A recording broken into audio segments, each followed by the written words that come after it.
Christmas broadcast. Oh.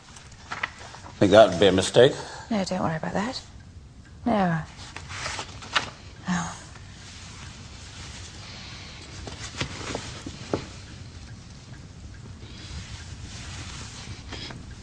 Plans for the coronation. I think that would be an even bigger mistake. I'm not a king.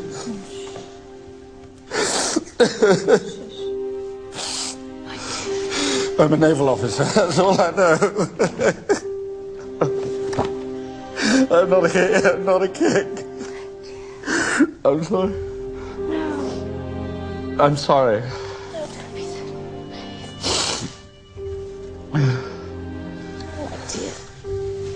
My dear, dear man.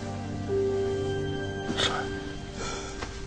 You know, I refused your first 2 marriage proposals, not because I didn't love you, but because I couldn't bear the idea of a royal life.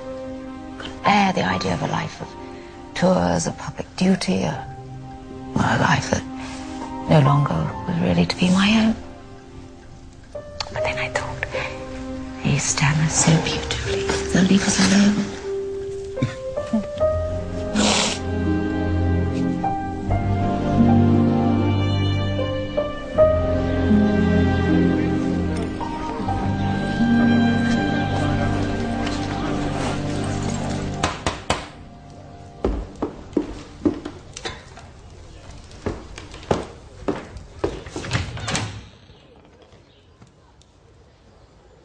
Waiting for King to apologize, one can wait rather a long wait.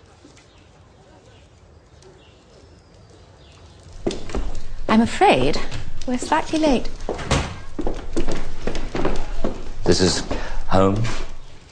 Myrtle's at bridge. I made sure the boys were out. It's lovely. Absolutely lovely. Oh, may I sit down? Yes, of course.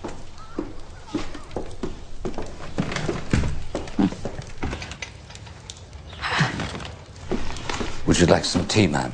Yes, I'll help myself. Now off you go. Or must I knock your heads together? Here's your shilling.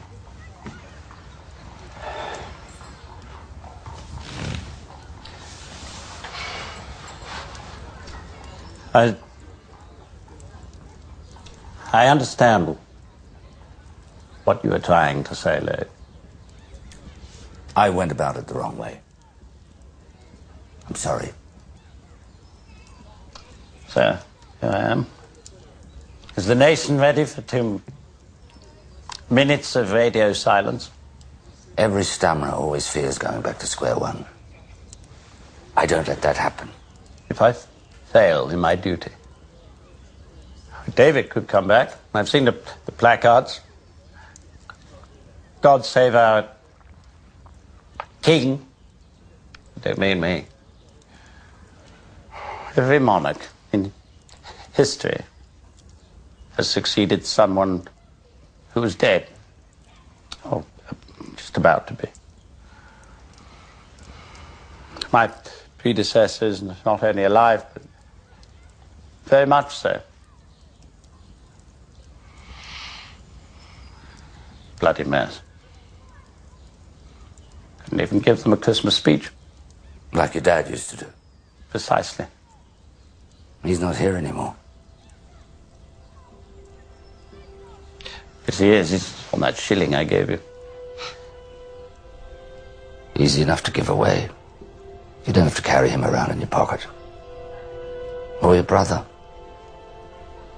You don't need to be afraid of the things you were afraid of when you were 5.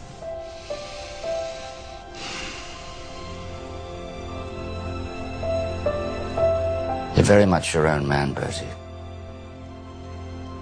Why?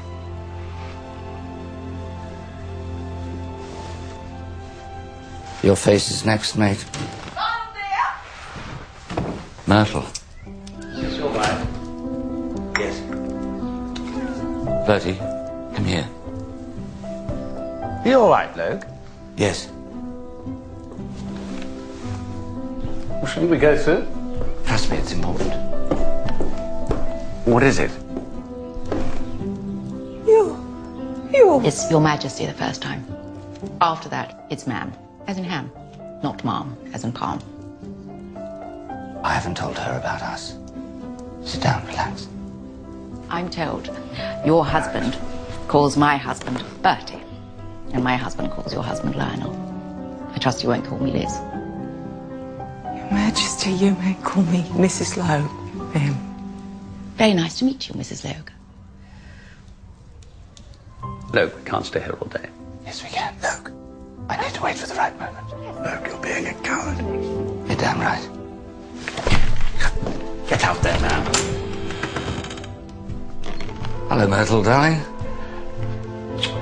You're early. I believe you two have met, but I don't think you know King George VI. It was very nice to meet you. Will their Majesties be staying to dinner? We'd love to. Such a treat, but, alas, previous engagement. What a pity.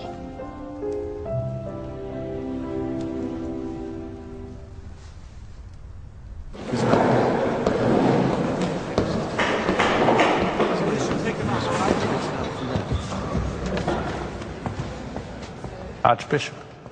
Welcome, Your Majesty. What a glorious transformation, sir. I hope you'll forgive us if we continue our preparations. And now, allow me to guide you through the ceremony. We begin, of course, at the west door into the nave. I see all your pronouncements are to be broadcast, Archbishop. Ah, yes, wireless. It is indeed a Pandora's box. And I'm afraid I've also had to permit the newsreel cameras, the product of which I shall personally edit. Without momentary hesitations. This is Dr. Logue of Harley Street. He's my speech therapist. Grace. Had I known that Your Majesty was seeking assistance, I should have made my own recommendation. Dr. Logue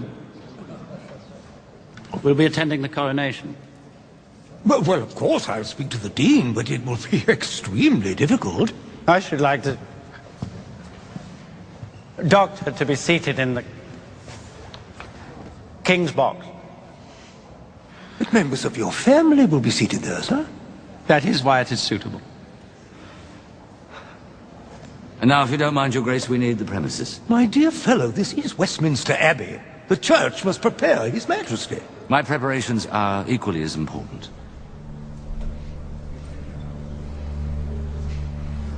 With complete privacy, if you don't mind. Those are my wishes, Your Grace. I will place the Abbey at Your Majesty's disposal this evening. Your Majesty.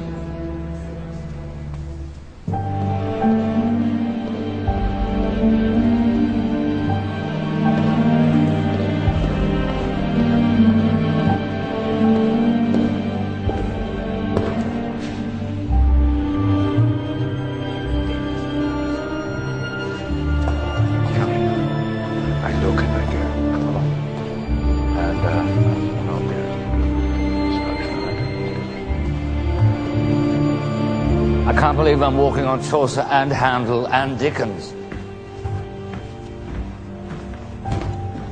Everything all right? Let's get cracking. I'm not here to rehearse, Dr. Logue. Call me Lionel. So you never called yourself Doctor. I did that for you. No training, no diploma, no qualifications, just a great deal of nerve. The Star Chamber Inquisition, is it? You asked for trust and total equality. Bertie, I heard you at Wembley. I was there.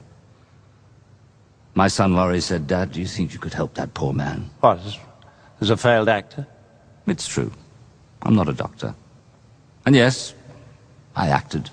A bit. Well, I recited in pubs.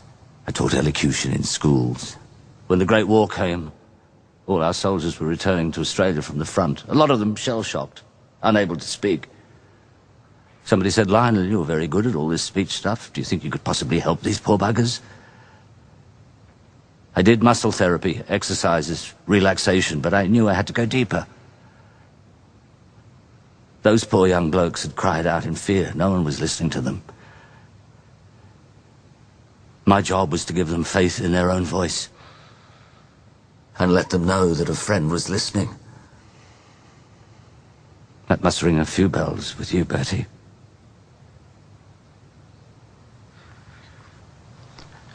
Give a very noble account of yourself. Make inquiries. It's all true. Inquiries have been made. You have no idea who I have breathing down my neck. I vouched for you, and you have no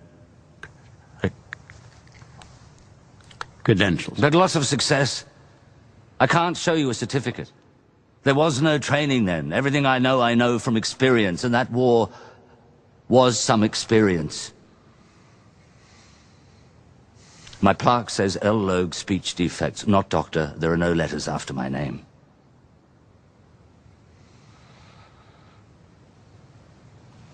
Lock me in the tower. I would, if I could. On what charge? Fraud. With war looming, you've saddled this nation with a voiceless king. You've destroyed the happiness of my family, all for the sake of ensnaring a starved patient you couldn't possibly hope to assist. It'll be like mad King George III. It'll be mad King George the Stammerer, who let his people down so badly in their hour of need. What are you doing? Get up! You can't sit there! Get up! Why not? It's a chair. No, that is not a chair. That is St. Edward's chair. People have that carved their names on it. Chair is the seat on which every king It's held and in place queen... by a large rock. That is the stone of Scone. You are trivializing you can everything. believe all that, You Bunty. trivialize... I don't care how many royal Listen to me. arseholes have sat in Listen this to me! chair. Listen to me! Listen to you, by what right? By divine right, if you must. I'm your king. No, you're not. You told me so yourself. You said you didn't want it. Why should I waste my time listening to Because you? I have a right to be, Heard and I of what? have a voice!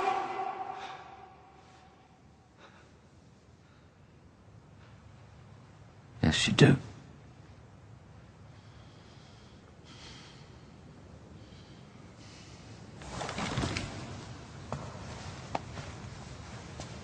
You have such perseverance, Bertie. You're the bravest man I know.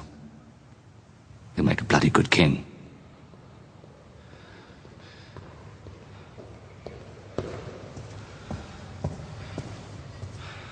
What on earth is going on, sir? It's quite all right, Archbishop. Mr. Logue, you must know that I found a replacement English specialist with impeccable credentials. Hence, your services will no longer be required. I'm sorry. Your Majesty's function is to consult and be advised. Now, you didn't consult, but you have just been advised. And now I advise you. In this personal matter, I will make my own decision. My concern is for the head on which I must place the crown. I appreciate that, Archbishop. But it's my head. Your humble servant.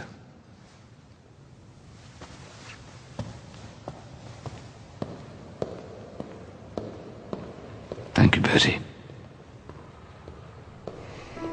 Shall we rehearse? Come on, up on your perch.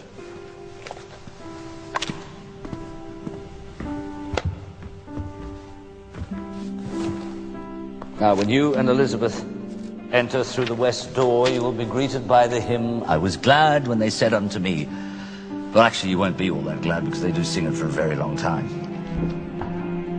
Then your friend, the Archbishop, will pounce up the stairs towards you and say, "Sir, is your Majesty willing?"